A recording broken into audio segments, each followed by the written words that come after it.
and that to have a socially resilient economy in Devon, we need an ecologically resilient Devon. So what's to come in this session? Well, in the first half, we're going to hear from our inspiring speakers telling us about their work as climate stewards. And then in the second half, after you've had a chance to ask them some questions, then we'd like to hear from you in breakout groups about how you're acting as a climate steward in both your work and personal lives, and ideas of how that could be expanded upon across Devon. So just a few housekeeping points, please. There is the chat function that you can see on the bottom of your screen, and you can use that for conversation and also to add questions that we will gather up and put to the speakers. And there's also a link to a shared document where today's conversation is being captured, and you can add to that at any time. So the link should be in the chat now. And if you use social media, then the hashtag we're using is #RegenerateDevon. So do get involved in the conversation, and other handles will be shared in the chat as well. I can see that popping up, so that is great. As I said, my name's Emily Reed, and I am the project manager for the Devon Climate Emergency Partnership. So in May 2019, 25 organisations in Devon got together to declare a climate and ecological emergency, and that partnership set up 2 working groups, a net zero task force, which is looking at coming up with a Devon carbon plan of how Devon collectively gets to net zero carbon Devon by 2050 at the latest, and also a climate impacts group that assesses the risks for Devon associated with climate change and how we need to adapt to those risks. And so far, we've been busy gathering evidence and gathering up public submissions of how the public in Devon thinks we need to act to get to net zero Devon, as well as holding thematic meetings, which some of the speakers today have taken part in. So we've had some great input on those, and we've been synthesizing these into what will be an interim Devon carbon plan that we'll publish later this year. We were poised to hold a citizens' assembly, but obviously gathering large groups of people together in person hasn't been the done thing of late. So that has been paused, and we are continuing to review the situation on that. But we definitely see the opportunity to build back better as key in forwarding our ambitions for addressing climate change. So today, Phil Norrie, the Chief Executive of Devon County Council and the Chair of the Devon Climate Emergency Response Group, has written to Boris Johnson to endorse the recommendations of the Committee on Climate Change that have been made to government regarding the fact that the recovery from COVID-19 must be used to further tackle climate change. And you can see a copy of that letter on our website. I can see Ellie from the project has just posted the link there in the chat, which is fantastic. So I'd like to hand over to Aisha from the Met Office, who is one of the partner organisations of the Devon Climate Emergency, and who are helping us assess what the risks might be for Devon associated with climate change. And Aisha is going to help set the scene as to the context that we're in.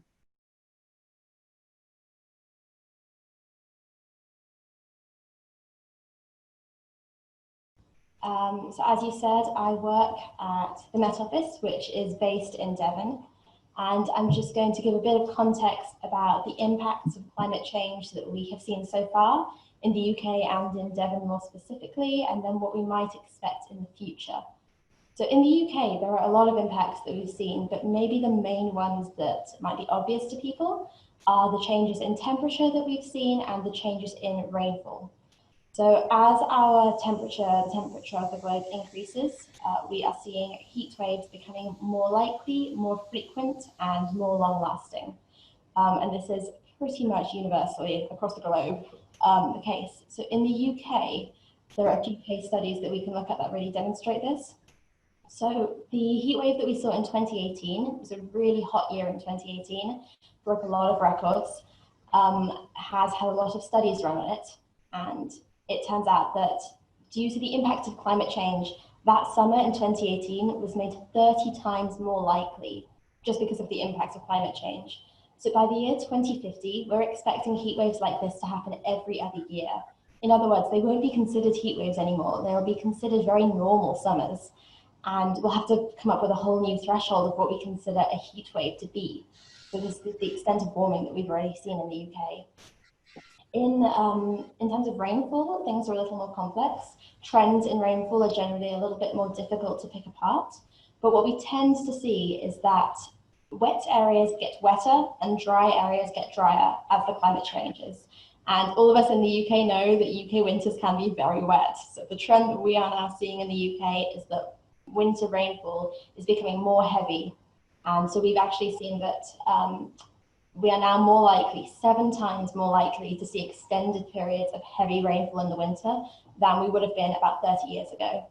And so this graphic that I have on the right-hand side is from the UK Climate Projections Project, which has made a prediction that we will see warmer and wetter winters and hotter, drier summers in the future as the climate continues to warm.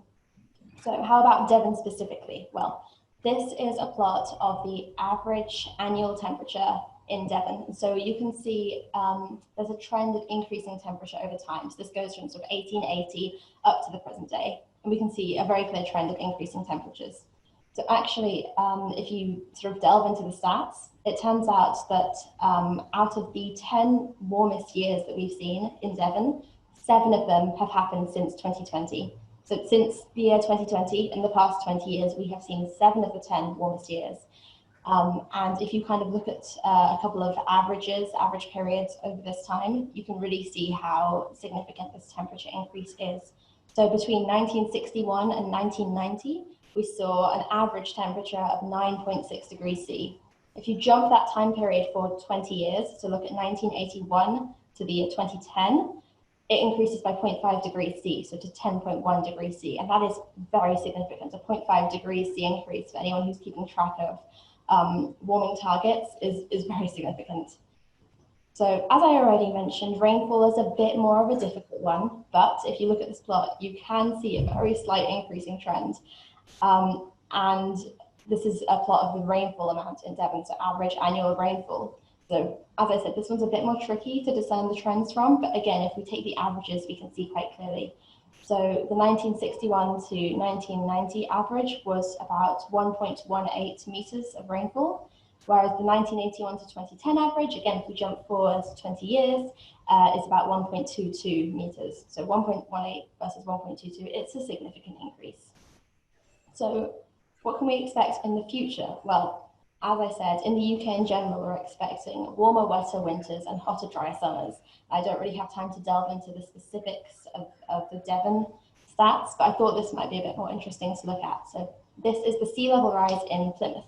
So we didn't have data specifically for Devon, but the Plymouth numbers are expected to be quite similar. And this shows why events like this are so important, why it's really important for us all to contribute to reducing our emissions, because this shows 2 different scenarios of what could happen in the future, depending on how much we continue to emit greenhouse gases. So the blue line is the low emission scenario. So that's if we really take this seriously, put on the brakes and stop emitting very soon. And then we would expect a sea level rise around Plymouth of about 0.4 meters above where they are today. Whereas if we continue to emit the way that we still are, if we don't take this seriously, then we'll expect the red line, the high emission scenario, which can go up to about 0.8 meters, maybe even over a meter of sea level rise. And that's why events like this are so important. That's why it's important that everyone plays a part so that we can try and aim for that lower emission scenario and reduce the impacts of climate change. Great, thank you, Aisha. That's really helpful to set the context. So it's clear that we do have to act, and we have to act quickly. because the impacts are already upon us and will continue to accelerate. So we're going to now turn to our 3 fantastic case studies who are already taking action to build the world that we want and need, and are already reducing Devon's carbon footprint and regenerating Devon's nature. So we're going to hear from Co-Cars, the Apricot Centre at Huxham's Cross Farm, and Plymouth Energy Community. So yeah, really excited to hear from them all. I regularly use Co-Car electric bikes in Exeter to get to and from the office, and I know that locally Huxham's Cross Farm has been a vital line of support during lockdown for people, and we're lucky enough to have one of Plymouth Energy Community's associates, Ian Hutchcroft, on the Net Zero Task Force. So as energy is so key to decarbonising our society, let's firstly hear from Alistair, who is CEO of Plymouth Energy Community, where they focus on building a fair, affordable, zero carbon energy system with local people at its heart, and they ensure that the solutions support the fuel poor and society's most vulnerable. And they're currently, very excitingly, working on community-owned, affordable, zero carbon homes, which will be a great example to the rest of Devon. So Alistair, if you're there.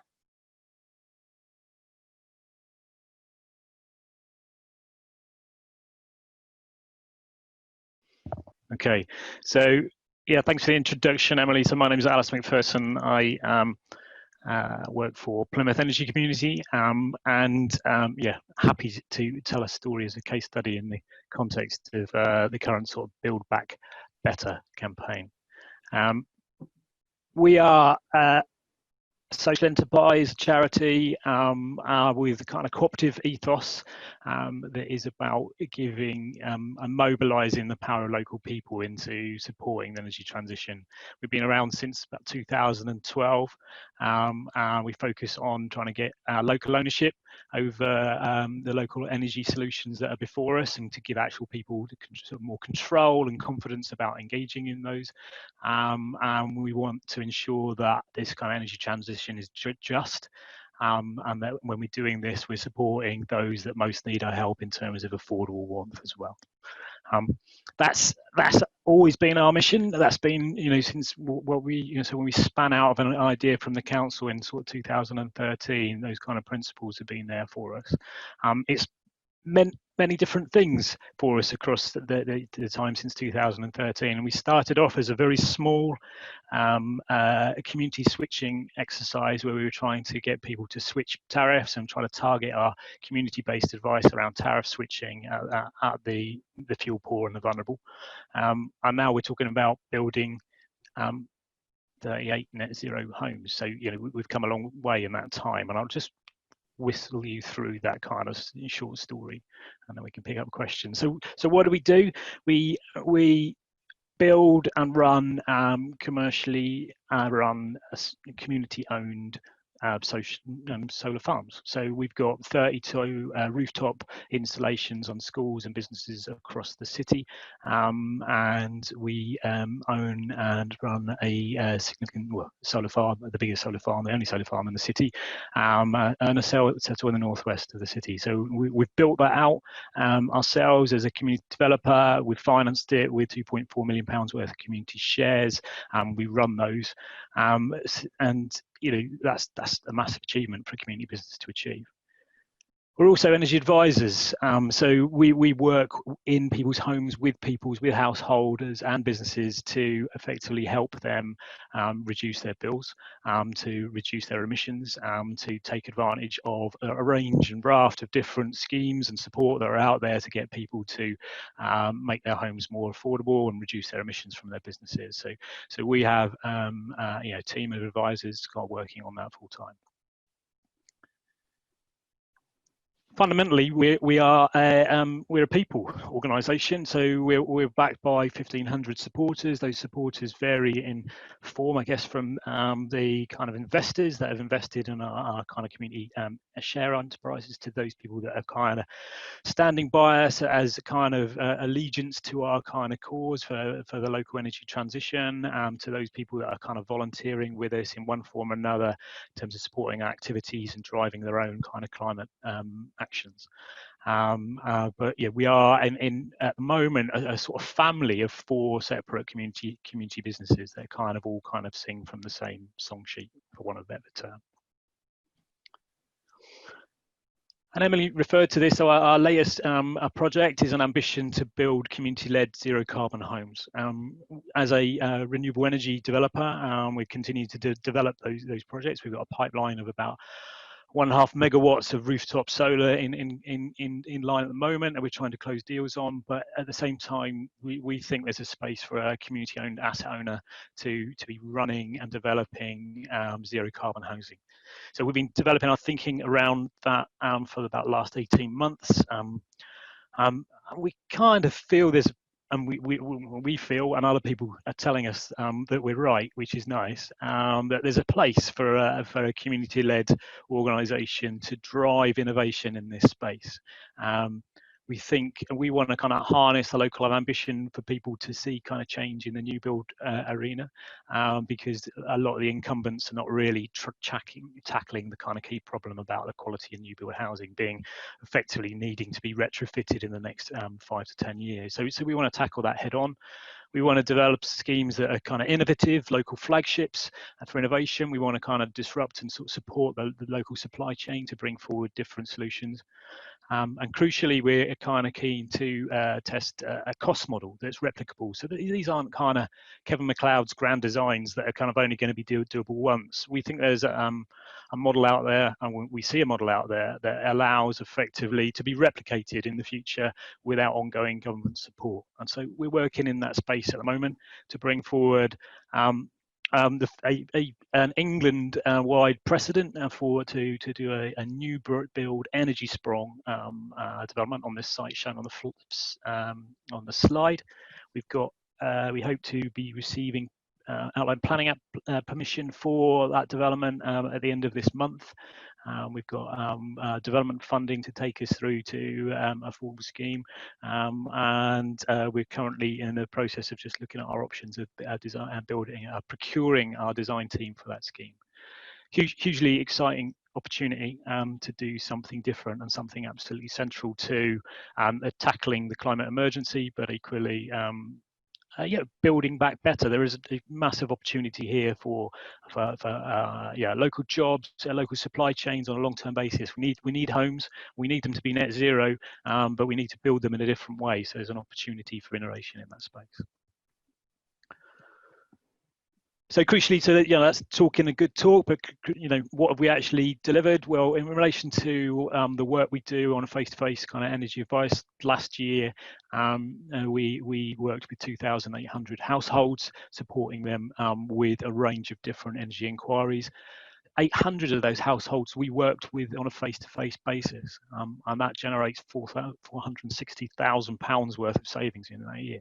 So that's huge impact in terms of building back better. That is money that is not going to EDF, that is not going to British Gas. That is money that is staying in the local economy to be spent in our place. So there's a massive local spend agenda for kind of supporting domestic households around energy efficiency. And equal work, a local kind of jobs and supply chain agenda, because a lot of that work in terms of the installs that we were doing was being delivered by our team or by our local supply chain, which are local kind of businesses in the area. Equally, our work with solar energy efficiency working on LEDs and schools and getting solar on roofs saved those kind of schools and community businesses, community organisations over nearly £130,000 worth of savings last year from their fuel bills. So that's that's money going back into more teachers, better teaching resources, that kind of stuff. We save carbon. Carbon is the metric, and a significant one, but it's what we've got to get rid of. And last year, our work saved 4,600 tons of carbon.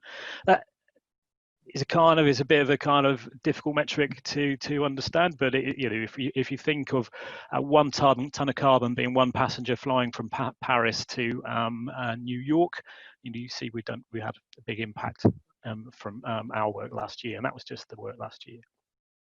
And crucially, some of that carbon comes from our generation, and in terms of, again, what is 6,000 megawatt hours of energy? Well, that's quite a lot. And as a percentage of the solar power generated in the city, we own, as a community business, we own 10% of the total generation capacity, renewable generation capacity within the city, and that includes this stuff coming from huge multi-million pound PFI funded energy from waste plants. A community business is owning 10%, again, so the revenues from that business staying in the locality. And so on just off the solar, we generated 25% of the renewable energy, PV, solar powered renewable energy generated in Plymouth last year. So we believe we've made an impact, and we believe that impact has a massive impact on the local economy, and I think our impact slides indicate that. So that's all I want to say in terms of quick whistle-stop tour through PEC, but thank you for listening.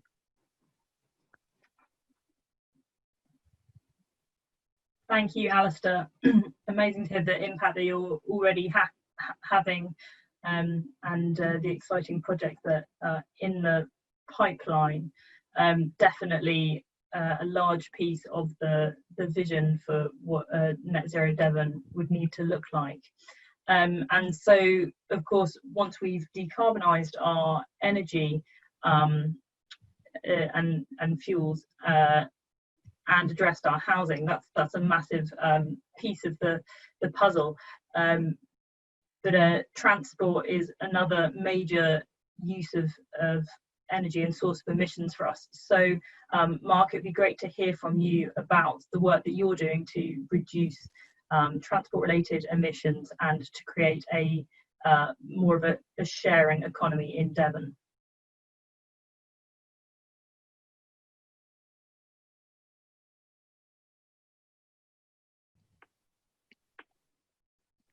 Okay, so hello everybody.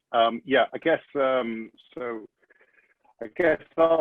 overall aim is to create new space for people. If you consider that transport, and if you think when you walk out on your road how much space is given to cars, and think about how that could be a very different way of living. So it's not just about climate, it's about social inclusion, and it's about how we can redesign our spaces in towns and cities for more people.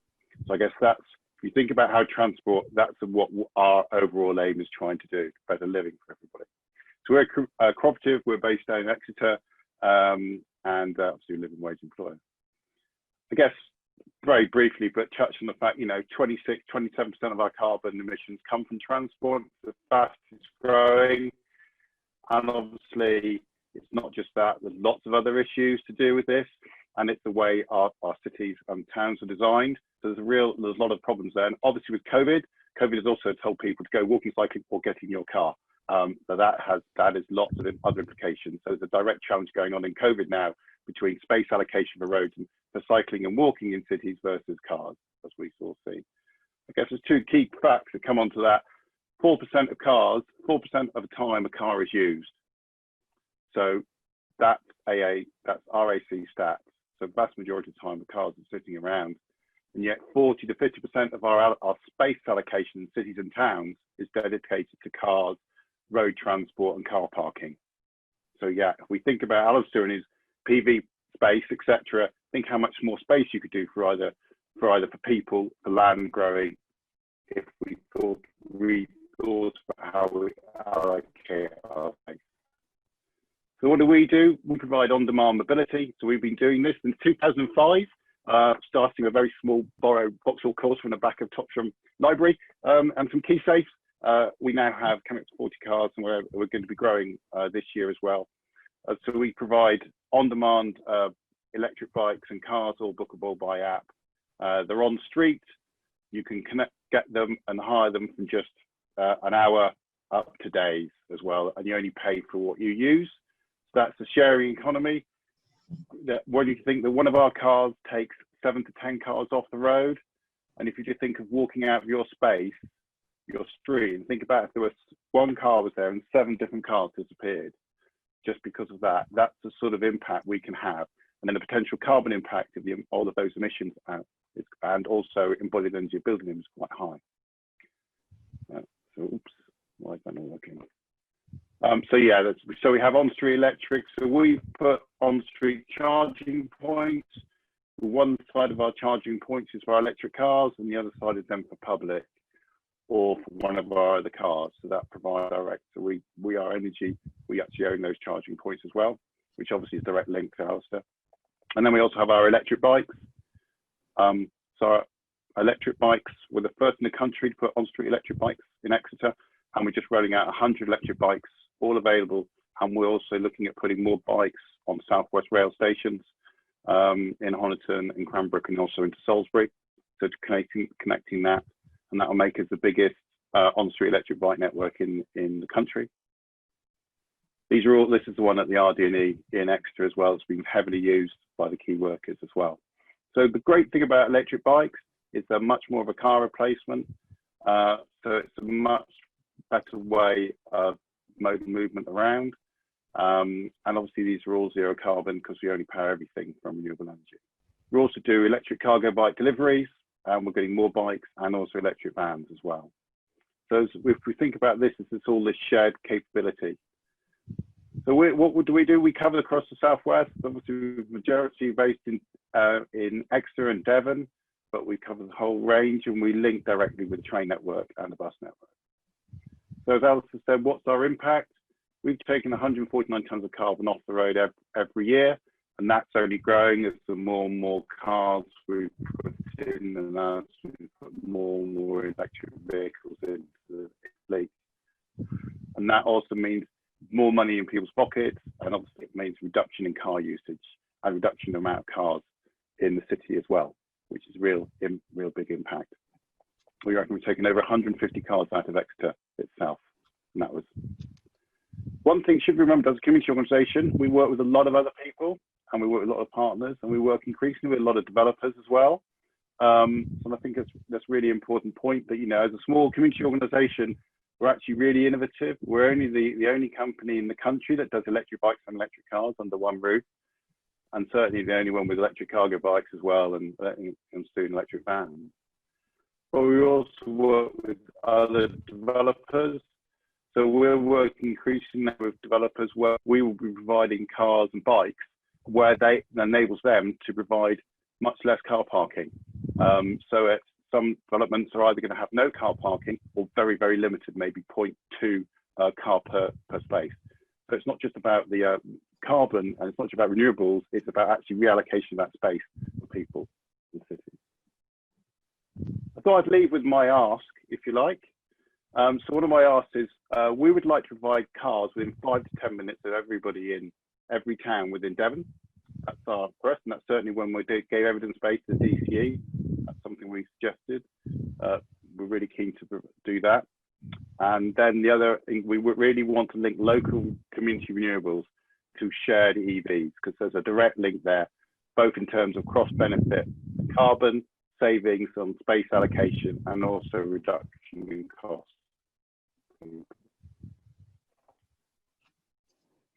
And finally, we have a share issue at the moment as well. So if you want to get involved and be part of it, there's a link there directly to our share issue. We've raised almost 50% of our share issue at the moment, so community share issue for FX.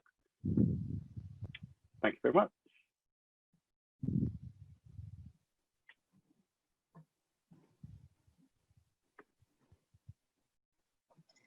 Mark, fantastic, thank you. I must say I was so won over by the electric bikes that I've been using in Exeter for my commute to work that I have actually gone out and got myself one that can cope with the rural hills between my house and Totnes Station, and we've gone down to one car as a household, so you've won me over, thank you very much.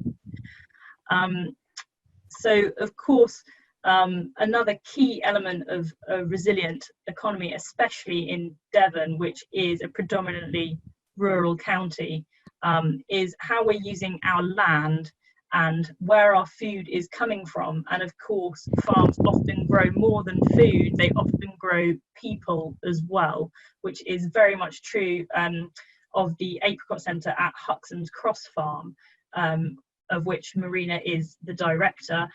It's a biodynamic farm that uses permaculture design to grow local, sustainable and delicious food while supporting wildlife and the community. And they really do have some very exciting, innovative things there. I get my bread flour from them because it is delicious and genetically diverse and climate resilient. So Marina, do tell us more.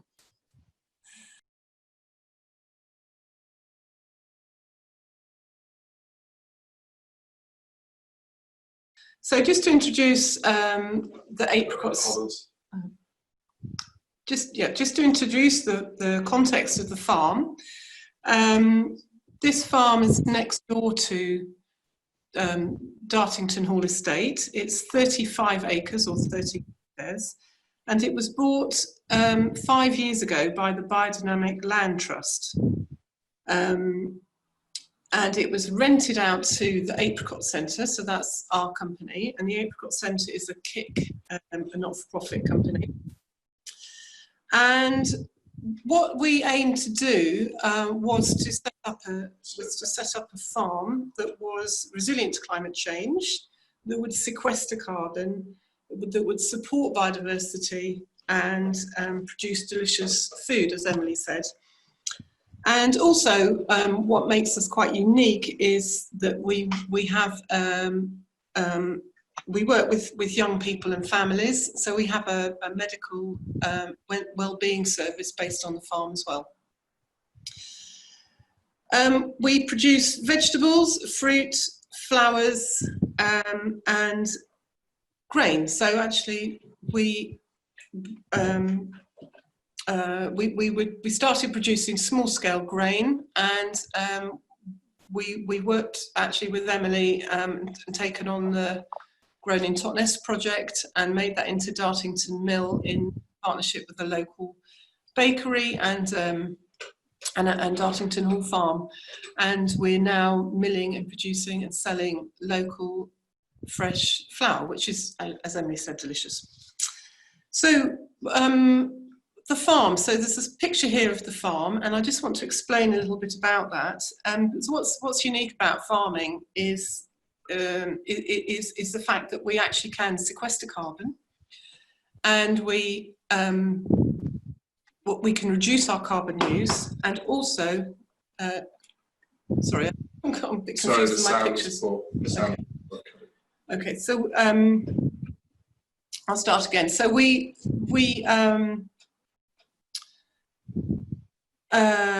need to adapt to climate change because we're growing food. We can sequester carbon, and we need to cut our carbon use. So I just to run through a few figures, organic farms can sequester 0.5 ton of carbon, or 2 tons of carbon dioxide, into their soils per hectare per year.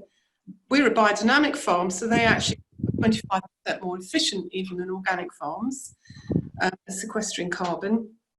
And we also practice agroforestry. So if you look at the picture there of the farm, you can see we've planted rows of trees, or hopefully you can. We've planted 3,000 fruit and coppice hazel trees in across contours of our main vegetable cropping field.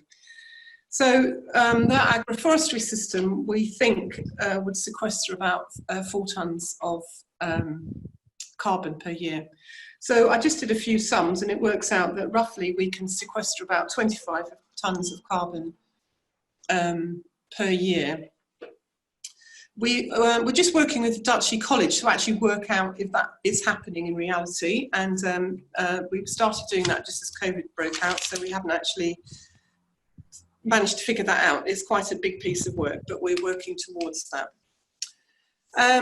How do we reduce our carbon emissions? Well, we're selling our food within a 20-mile radius. We've actually just started selling into Exeter, and we're just looking at selling down into Plymouth as well. So that actually brings us up to a 50-mile radius. But we do buy food in from Europe, but we make sure it's shipped and not flown.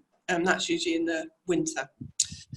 We've reduced our packaging down, so we mostly use renewable plastic that can be used again and again. So you have to use that for things like salads, but apart from that, we've reduced all of our plastics down. We've put PV panels on our barn, that's fueling the cold stores. Again, we've just put those in. We don't use any bought-in pesticides or fertilisers, nor nitrate fertilisers. So normally farms are responsible for about 30% of carbon emissions by the time the food's turned up in your house. So we think we've cut out a lot of that carbon, but again, until we do that study with Dutchy College, we can't actually figure out how much. And generally, organic farms use 30 to 50% less energy than industrial farms. So we think we're doing pretty well at reducing our carbon use. And then how do we adapt to climate change? So again, what Aisha said earlier, that's what we're experiencing. In fact, our first full year of cropping was in 2018, which was really a bit of a shock. Because I kept saying we're not ready, climate change is here and we're not ready, but the farm is a lot more resilient now. So we've put in rainwater harvesting systems. So we collect about 125,000 litres of water a year at the top of the farm. We use very simple small pumps because it's going downhill. We need to use very small for that. Because we've planted those agroforestry rows across the contours, it slows when we get those heavy rains in the winter, it actually slows the water movement down the hill. So there was flooding in the village at the bottom, and that's not happening now. I don't know if that's, again, it's hard to tell if that's our agroforestry. We also did something called key line ploughing, again on the contours, so that lets the water percolate deep into the soil, hopefully replenishing the aquifers underneath. Those agroforestry rows also slow down the wind movement across the field. That reduces our evapotranspiration from the plants. And we also have increased the carbon content of the soil. I'll show you a picture in a moment of that, quite considerably, and that means that the soil is able to hold on to its moisture for longer. And in the winter, of course, it holds on to the moisture longer, so again, reducing soil erosion. Diversity of cropping. We grow about 50 types of vegetables, about 25 types of fruit, and of those fruit and vegetables, we probably grow 5 to 10 different varieties. So in terms of diversity, it's huge, and that means we have a huge amount of resilience. So, one year the carrots might not work, another year they will. If 1 year the purple carrots don't work, then ones do. We've put in fruit from rhubarb right through to peaches and apricots. So I'm not expecting to get peaches and apricots every year, but we might do with those hot summers, again, that are predicted. If not, we'll have some blackcurrants. So we've tried to cover our bases, and all of those bases also what they work really effectively on the farm to support biodiversity as well. That also does a very important function of pests and diseases.